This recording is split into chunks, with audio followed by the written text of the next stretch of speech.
Olá pessoal, e aí, tudo bem? Dando continuidade ao estilo gótico, na aula de hoje nós iremos aprender que esse estilo artístico ele não se restringiu apenas à arquitetura, mas também que ele atingiu a escultura, a pintura e as iluminuras. Bora aprender!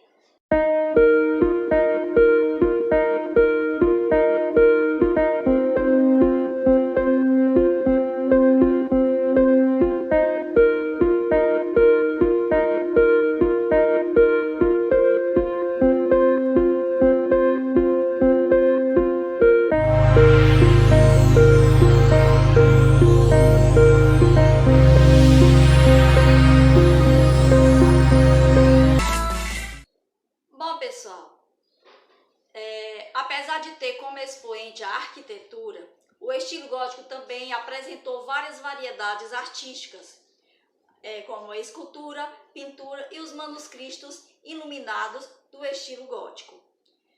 A escultura gótica ela estava intimamente ligada à arquitetura, uma vez que foi usada principalmente para decorar os exteriores das catedrais e outros edifícios religiosos, através das estátuas e dos retábulos, por exemplo. As primeiras eram figuras de pedra de santos.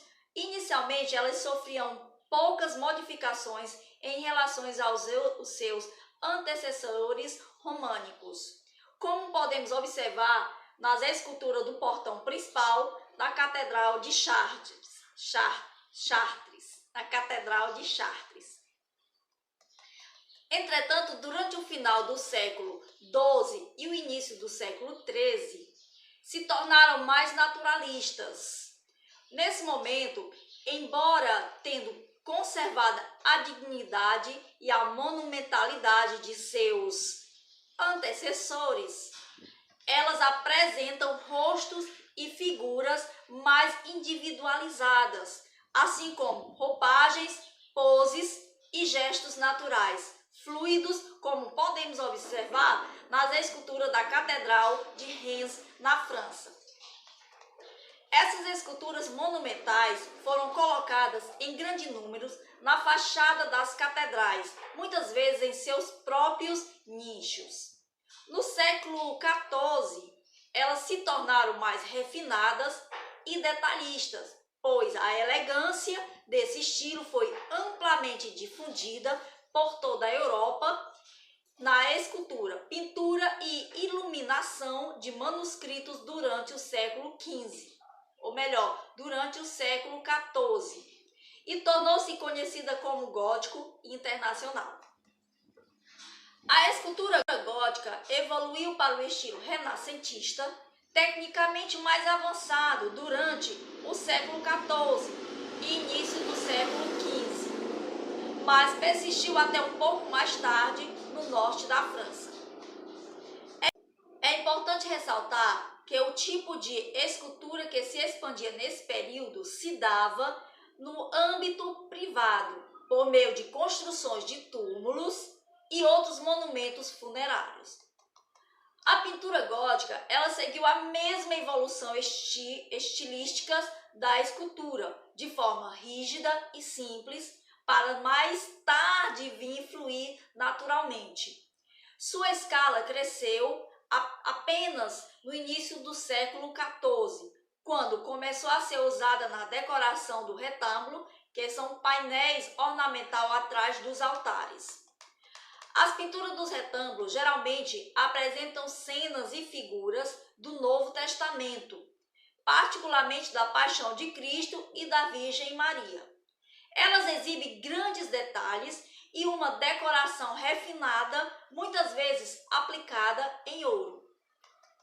As obras tornaram-se mais complexas com o passar do tempo e os pintores começaram a buscar meios de descrever a profundidade em suas pinturas, que era algo que teve como consequência o domínio da perspectiva nos primeiros anos da Renascença italiana. No final da pintura gótica dos séculos XIV e XV, temas seculares como cenas de caça, histórias de cavalaria e representações de eventos históricos também apareceram.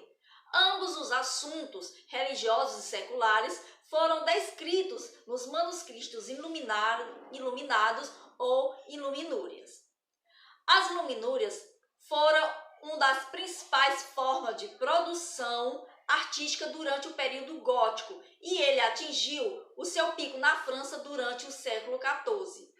As ilustrações em 3 reis réus do Duque de Berry em 1409 a 1416 pelos irmãos Limbourg são talvez as mais significativas representações do gótico internacional, assim como os manuscritos iluminados mais conhecidos. As folhas do manuscrito são decoradas com numerosas iniciais ornamentais, letras históricas, com figuras de pessoas, flores, animais ou aves, e bordas estilizadas. Então, nessa obra podemos encontrar a representação dos meses do ano com os respectivos trabalhos a eles relacionados, quase sempre agrícolas, além de variadas orações. Suas influências serem sentidas na escultura e na pintura, foi na arquitetura que o estilo gótico mais se destacou. Basta levar em consideração as diversas catedrais francesas nesse estilo, como dentre outras.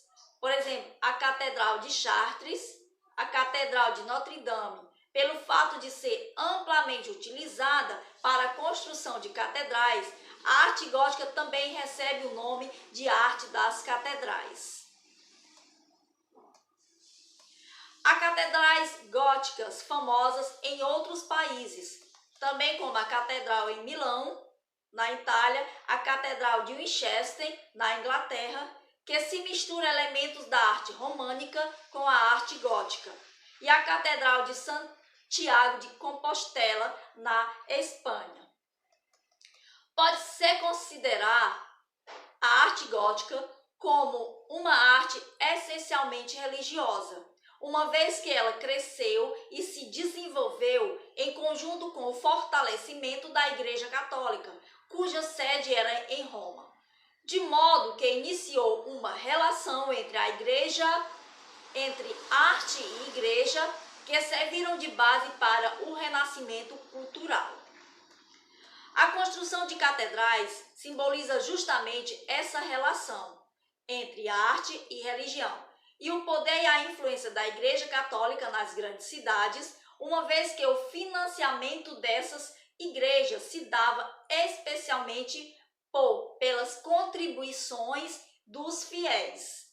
O grande tamanho vertical das catedrais simbolizavam justamente o tamanho da fé em comparação ao homem. Além das catedrais, a arquitetura gótica também foi utilizada como construção de edifícios para a burguesia crescente.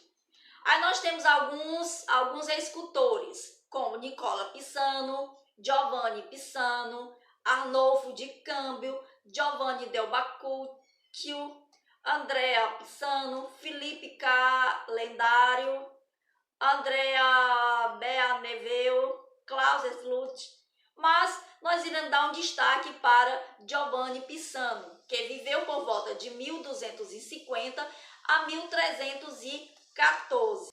Ele foi escultor italiano, filho também do escultor Nicola Pisano. Seu estilo é misturado do gótico francês com o clássico. Entre seus trabalhos destacam-se o púlpito da Catedral de Siena, que ele fez em 1265 a 1268. Então, passou 3 anos em construção. Então, o púlpito da igreja de Santa Andrea, em Pistoia, os 5 alto-relevos do púlpito dos púlpitos do São Anunciação e Natividade, Adoração dos Pastores, Sonho dos Reis Magos e Anjo Avisando José, o Massacre dos Inocentes, a Crucificação e o Julgamento Final. Então, isso são títulos de algumas obras em escultura de Giovanni Pisano. O púlpito da Catedral de Pisa foi feito por volta de 1302 a 1311. Giorgio Vasari incluiu biografia de Pisano em sua obra, que é As Vidas dos Artistas. Então, vemos aqui que ele recebeu uma certa homenagem. Bom, pessoal, essa é a nossa aula falando sobre a pintura gótica. E espero que vocês tenham gostado e até a próxima.